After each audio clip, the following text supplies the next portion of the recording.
Steve Peterson here with Infinity Investments, and welcome to our channel where we talk all things commercial and investment real estate.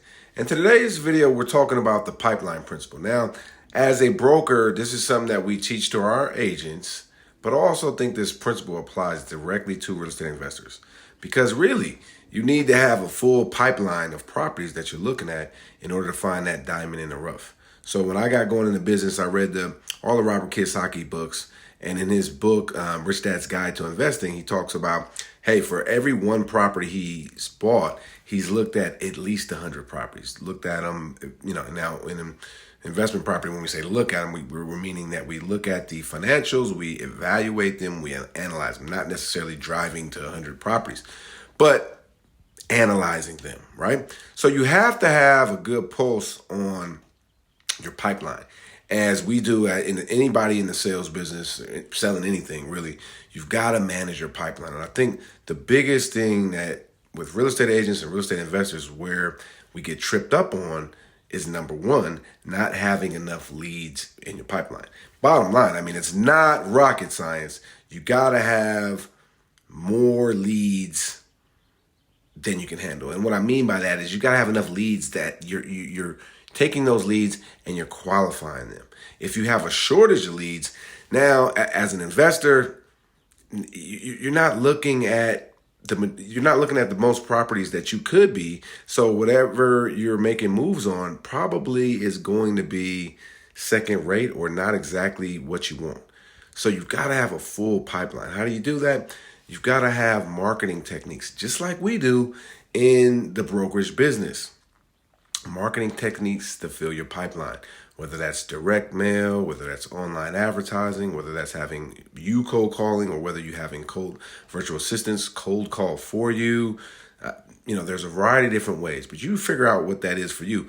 Whatever it is, you got to have a full pipeline of leads. Now that's step one, because everything that glitter ain't gold. Now what you got to do is convert those leads. So now this is where we get into the sales process. And yes, investors, you have to demonstrate some salesmanship in what you're doing, and especially if you're going after off-market deals or if you're negotiating with other agents, brokers, or other investors in the marketplace.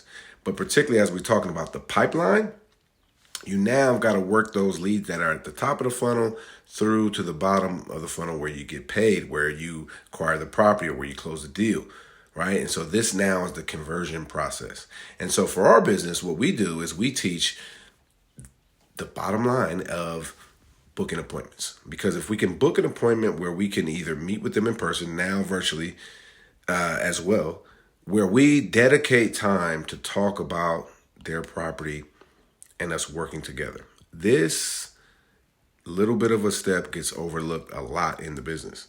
And I think a lot of us, especially people who are hard charging, aggressive salespeople, we just want to get right to the point where we're talking to people right over the phone. But if you can book an appointment, especially if you can meet with them at the property or meet with them in a neutral location, what you can begin doing is developing rapport, right? And people, especially when you're first meeting them or you're first negotiating with them, usually are not going to give you their best deal. Like if you make an offer, they may counter you. Whatever they counter you at, it's probably not their best deal. They may be willing to negotiate a little bit more, right? So you got to do the dance with them.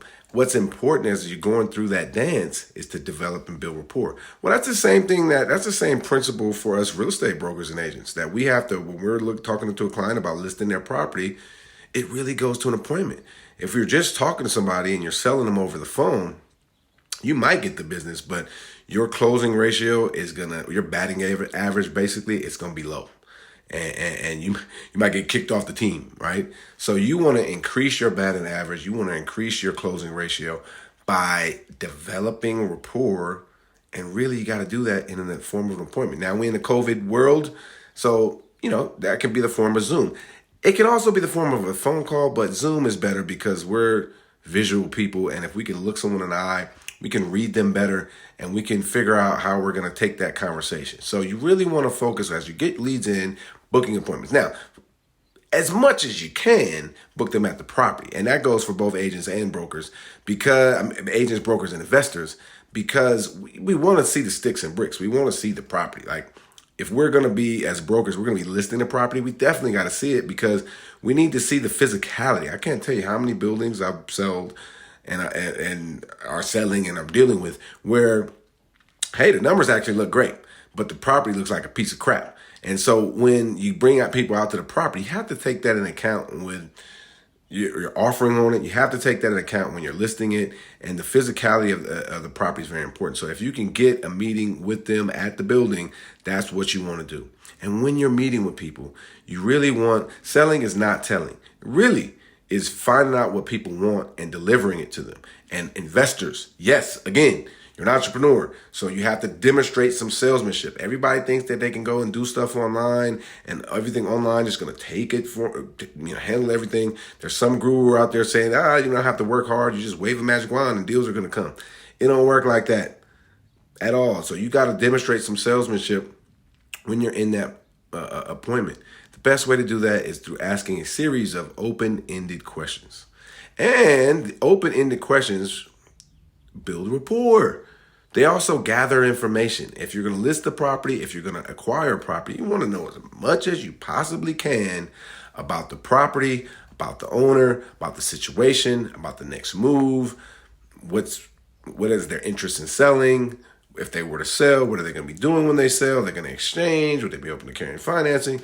You have to develop a series of questions that you're, as a standard, that you're going to ask when you're going on appointments. And you got to get good at them. You don't want to sound like a robot when you're sitting there meeting with them. You want to be smooth. But remember, they should be doing most of the talking, because you should be doing most of the answering of questions. And as you move to the next phase, we want to get to an offer. We want to get to, if you're making offers on property, making an offer. If you're listing property, you want to get to the point where we're making a formal listing proposal. Or if you set that appointment, you're going on the appointment, you're looking, and now it's time to make your listing proposal, or it's time to make your offer.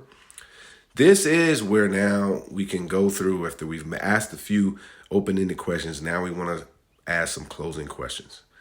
Now, what gets lost in this business now is that we're making offers mainly online. We're presenting DocuSign offers. If you're going through an agent, they're going through another agent. Or if we as agents are negotiating with the other agent, we represent our clients, they represent their clients. So the verbal negotiation sometimes gets lost in the sauce. But as much as you can, when you're negotiating, and sales and negotiation are pretty much hand in hand, they go together. You want to ask a series of open-ended questions that gets you to the point where now it's time to ask your closing questions. Like when I'm listing a property, I say, okay, we're going through all the numbers, we talked about it, we're going back and forth. When do you want to get this property on the market? Right? That's when do you want to get this property on the market? Or okay, and they're in exchange, when do you want to be collecting rent on that replacement property? Right? So you've got to develop a closing line. If you're an investor making offers on properties, right, you got to figure out how to make sure you're not just throwing emails at people, that if it's a broker you're dealing with, that you follow up with the broker and you can verbally have this negotiation. I cannot tell you how important that is. And many negotiations don't consummate on that first deal, by the way. Like I said before, it's a series of deal questions that you have to go through. And all of which leads you to a closed transaction. Now, Kiyosaki's book, Rich Dad's Guide to Investing, he says he has to look at 100 deals in order to buy one. All right. And the investor batting average is going to be lower than the broker batting average. I certainly am not going on 100 listing appointments just to get one. My batting average is better than that, right? But for investors, your average is lower. Because you have a specific criteria that you're going after. So you got to be in this process all the time. And that's my message to you guys. And I think that's global in the real estate world, that we all, brokers, agents, investors, we need to fill our pipelines with better quality leads. We need to have a conversion process to turn those leads into, real clients. And then we have the closing process as to where we are closing the business and bringing it in. And within that closing process, developing relationships. And so that's my message on the pipeline principle. It's applicable for agents, brokers, developers, investors. I hope this is helpful.